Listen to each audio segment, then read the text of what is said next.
Əznərlərimiz, babalarımız, hörmətli ağsaqqallarımız və ağbirsəklərimiz. Bugün sizə çox vacib, hətta deyərdim ki, qəlbimi sızıldadan bir mövzuda müraciət edirəm. Bir vəkil olaraq pensiya hüquqları sahəsində illərdir fəaliyyət göstərən biri kimi, dövlətin pensiyasılarımıza olan laqeyd münasibəti məni dəhşətə gətirir. Mən hər birinizin qazandığı zəhmət haqqının, illərlə çəkdiyi əziyyətin dəyərini dərindən hiss edirəm. Və mənim qəlbimdə bir sual var. Siz ömrünüzü bu vətənə həsr etdiniz, quruculuq işlərinə töhfə verdiniz, övladlar böyütdünüz. Bəs indi bu soyuq qışda donmalısınızmı? Bugün mənə daxil olan bir xəbər sadəcə qəzəbimi deyil, həm də dərin bir narahatçılığımı oyatdı. Nəinki narahatçılıq, bu xəbər bir sarsıntı idi. Tarif Şurasının qapalı iclaslarında, məxfi məkanlarda, sadə vətəndaşın gözündən uzaq, qulağından iraq bir qərar layihəsi müzakirə olunur. Qaz limitləri tamamilə ləğv edilir.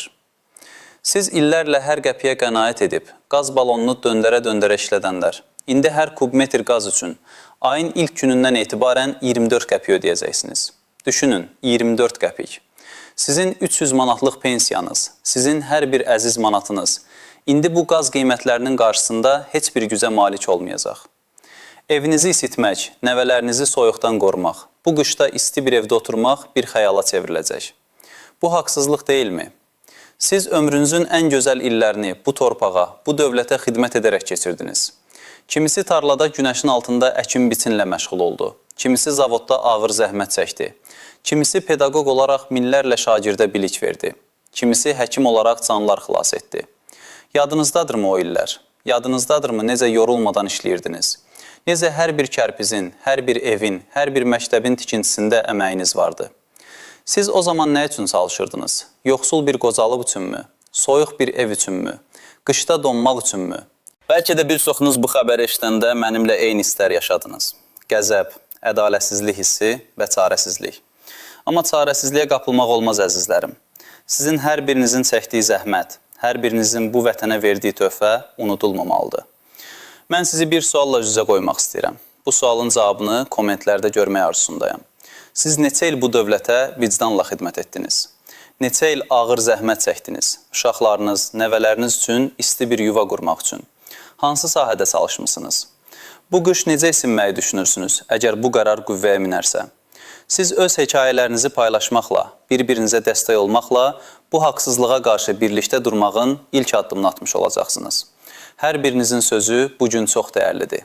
Yalnız birlikdə bu haqsızlığa qarşı durmaq olar. Əzizlərim, mənim bu kanalı yaratmaqda məqsədim də məhz sizin kimi insanlara, ömrünü bu vətənə həsr etmiş, ağsaqqal və ağbirsək adını şərəflə daşıyan dəyərli böyüklərimizə kömək etməkdir. Mən istəyirəm ki, siz hüquqlarınızı biləsiniz, heç bir haqsızlığa göz yummayasınız. Bu cür xəbərləri ilk anda eşitmək, qanunlardakı dəyişikliklərdən xəbərdar olmaq, hüquqi məsləhətlər almaq üçün kanalıma abunə olmağı unutmayın. Çünki məlumatlı olmaq bu günümüzdə ən böyük gücdür. Sizin kimi dəyərli insanların yanında olmaq, onların səsi olmaq mənim üçün şərəfdir. Yada salın, əvvəllər necə idi? Bir neçə il əvvəl qaz istehlakı üçün limitlər vardı və bu limitlər əksər pensiyaçılarımız üçün kifayət qədər rahat idi. Məsələn, siz 600 kubmetrə qədər qazı 8 qəpiyə, sonra isə 1200 kubmetrə qədər 13 qəpiyə ala bilirdiniz. Bu o deməkdir ki, soyuq qış aylarında belə əksər ailələr, xüsusən də evində 2-3 nəfər yaşayanlar, büdcələrini böyük ölçüdə sarsmadan evlərini isitməyə müvəffəq olurdular. Siz hər bir qəpiyin qədrini bilən insanlar kimi bu limitlər daxilində yaşamağı, qazdan qənaətlə istifadə etməyi öyrənmişdiniz. Bəlkə də qonaq otağını daha çox sidib, digər otaqları biraz sərin saxlayırdınız. Bəlkə də ocağı daha az yandırıb, isti çay dəmləyib, qohum-əqrəba ilə bir yerə yığılıb, bir-birinizi sözlərlə isidirdiniz. Bu sadəcə qaz qənaəti deyil, həm də bir həyat tərzi, bir mədəniyyət idi. Bu limitlər hər nə qədər az olsa da, pensiya məbləğləri ilə nisbətdə bir növ sosial müdafiə idi. Dövlət güya sizin qocalığınızda da yanınızda olduğunu, zəhmətinizin müqabilində sizə müəyyən güzəştlər təmin etdiyini göstərirdi. İndi isə nə baş verir? Bu sosial müdafiə maskası sanki qoparılıb atılır. Bugünkü reallıq isə tamamilə fərqlidir əzizlərim. Təsəvvür edin, yeni qərar layihəsi, yəni nömrə 88 nömrəli qərar layihəsi qəbul edilərsə, heç bir limit olmayacaq. İlk kubmetrdən etibarən 24 qəpik. Sizin 300 manatlıq pensiyanızla bir ayda 100 kubmetr qaz yandırsanız, 24 manatınız gedəcək. 200 kubmetr yandırsanız 48 manat. 300 kub metr isə artıq 72 manat deməkdir. Təsəvvür edin, Bakıda və ya rayonlarımızda qışı soyuq keçirən evlərdə, xüsusən də geniş, köhnə tikili kənd evlərində bu qiymətlərlə qışı keçirmək sadəcə qeyri-mümkün olacaq. Sizin 300 manat pensiyanızın az qala 1/4 və ya daha çoxu birbaşa qaz puluna gedəcək. Bu hələ digər kommunal xərclər, işıq, su, zibil pulu, əsas da ərzaq qiymətlərini nəzərə almadan deyiləndir. Siz bu pulla necə yaşayacaqsınız? Necə evin ehtiyaclarını qarşılayacaqsınız?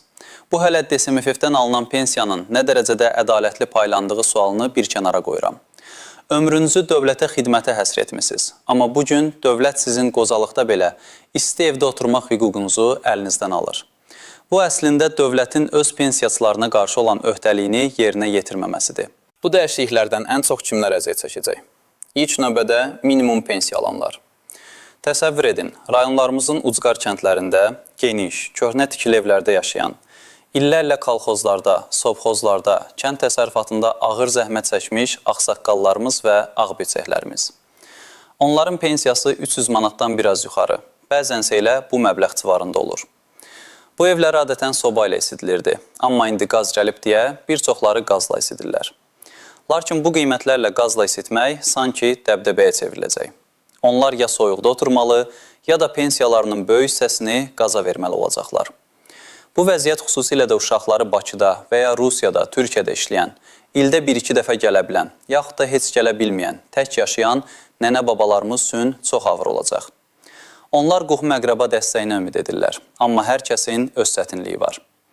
Kənddəki ağsaqqalımız bütün ömrü boyu səhərdən axşama kimi tarlada çalışıb, ailəsini dolandırıb, övladlarını böyüdüb, vətənə layiqli vətəndaşlar yetişdirib. İndi isə qocalanda nəvələrinin yanında isti bir çay içmək haqqı belə sanki əlindən alınır. Bugün həmin o ağsaqqal evinin kərpicini öz əli ilə qoyub, ömrünü o evdə keçirib. Amma indi o evdə qışı keçirmək bir dərdə çevriləcək. Bəs kimlərə bəlkə də nisbətən biraz daha rahat olar? Yüksək pensiya alanlara. Yəni vaxtı ilə dövlət orqanlarında yüksək vəzifələrdə çalışmış, yaxud xüsusi sahələrdə işləmiş pensiyaçılara. Onların pensiyaları 1000 manatı, bəzən 1500 manatı keçir.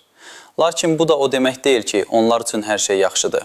Məlum bahalaşma, ərzaq qiymətlərinin durmadan artması, dərman xərcləri onların da büdcəsinə ciddi zərbə vurur.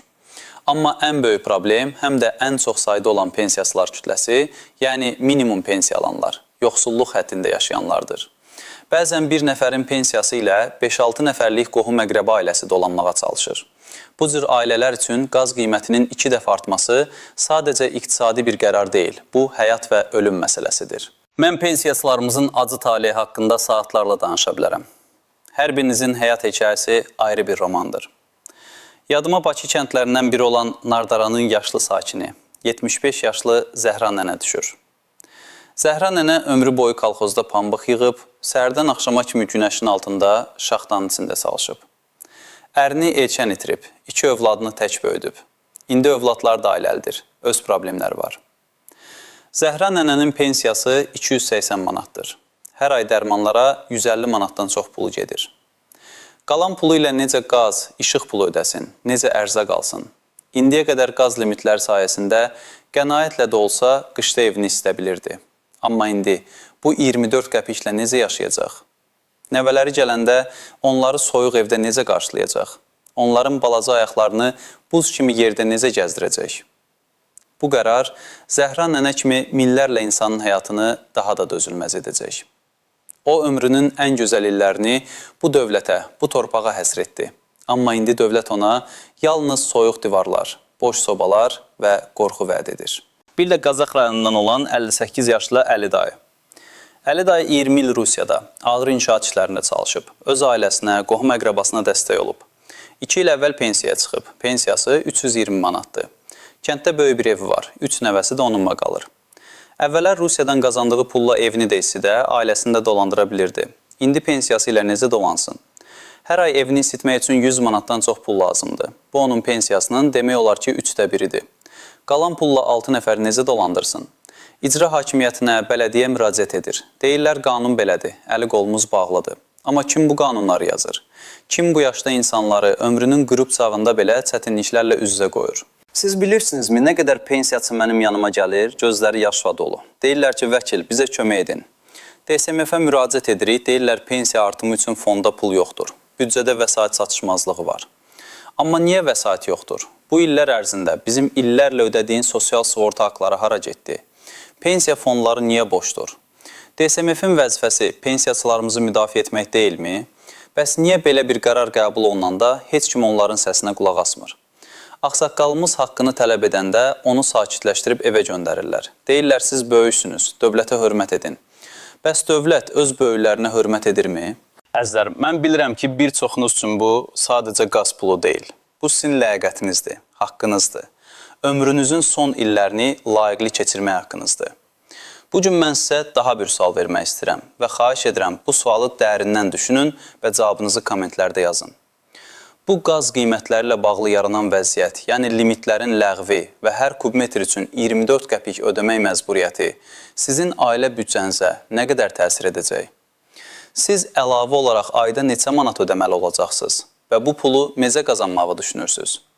Bəlkə bu sizin ərzaq rasionunuzdan kəsilən pul olacaq, yoxsa dərmanlarınızdan? Bəlkə də nəvələrinizə bayramlarda ala biləcəyiniz kiçik bir hədiyyədən? Zəhmət olmasa öz rəyinizlə bölüşün. Çünki sizin hər bir sözünüz bu məsələnin ciddiliyini bir daha göstərəcək. Bəs bu çətin vəziyyətdən necə çıxmaq olar? Nə etməli? Əlbəttə ki, hüquqi yollarla mübarizə aparmaq lazımdır. İlk növbədə bu qərar layihəsi hələ qəbul olunmayıb. Deməli, biz hələ də ona təsir edə bilərik. Birlikdə, kollektiv şəkildə Tarif Şurasına, Prezident Administrasiyasına, Milli Məclisə, hətta yerli icra hakimiyyətlərinə və bələdiyyələrə müraciətlər ünvanlamaq lazımdır. Yəni, bir nəfərin deyil, yüzlərlə, minlərlə pensiyaçının imzası ilə yazılmış müraciətlər. Bu müraciətlərdə pensiya məbləğləri ilə yeni qaz qiymətlərinin uyğunsuzluğunu, yaşayış minimumunun nəzərə alınmadığını, sosial müdafiə prinsiplərinin pozulduğunu qeyd etməlisiniz. Mən sizə bu müraciətlərin necə yazılacağı barədə köməklik göstərməyə hazıram. İkincisi, evlərinizin enerji səmərəliliyini artırmağa çalışın. Bilirəm, bu asan deyil, xüsusən də pensiya ilə. Amma kiçik dəyişikliklər böyük fərq yarada bilər. Pəncərələrinizin və qapılarınızın aralarını bağlayın. Bəlkə köhnə pəncərələri 2 qat şüşəli pəncərələrlə əvəz etmək imkanınız olarsa, bunu düşünün. Divarların izolyasiyası, evin damının izolyasiyası böyük bir fərq yaradır. Əgər evdə qohum-əqrəba varsa, onların köməyindən istifadə edin. Bakıda və ya xaricdə işləyən övladlarınızdan dəstək istəyin. Bəlkə biraz pul yığıb evin izolyasiyasına sərmayə qoya biləsiniz. Bu, uzun müddətdə sizə qənaət edəcək. Üçüncüsü, büdcənizi ciddi şəkildə nəzərdən keçirin. Hər bir manatın yerini bilin. Qeydiyyat aparın. Nəyə nə qədər pul xərcləyirsiniz? Bəlkə də kəsilməsi mümkün olmayan dərmanlarınız və qida ehtiyaclarınız xaricində hansısa kiçik xərcləri ixtisar edə bilərsiniz. Qohum-əqrəba ilə daha sıx əlaqədə olun. Bir-birinizə dəstək olun. Tək yaşayan pensiyaçılar üçün bu xüsusilə vacibdir. Bəzən bir nəfərin yandığı qazla 2-3 nəfər isinə bilər. Düşünün, bəlkə qonşu ilə birlikdə bu qışda bir evdə qalmaq imkanı ola. Bu, bizim mentalitetimizə yaddır bəlkə. Amma çətin vaxtlarda insanlar bir-birinə dayaq olub. Dördüncüsü, lokal idarəetmə orqanları ilə, yəni bələdiyyə və icra hakimiyyəti ilə aktiv əlaqə saxlayın. Bəlkə də onlar yerli səviyyədə pensiyaçılar hansısa kiçik dəstək proqramları təklif edə bilərlər.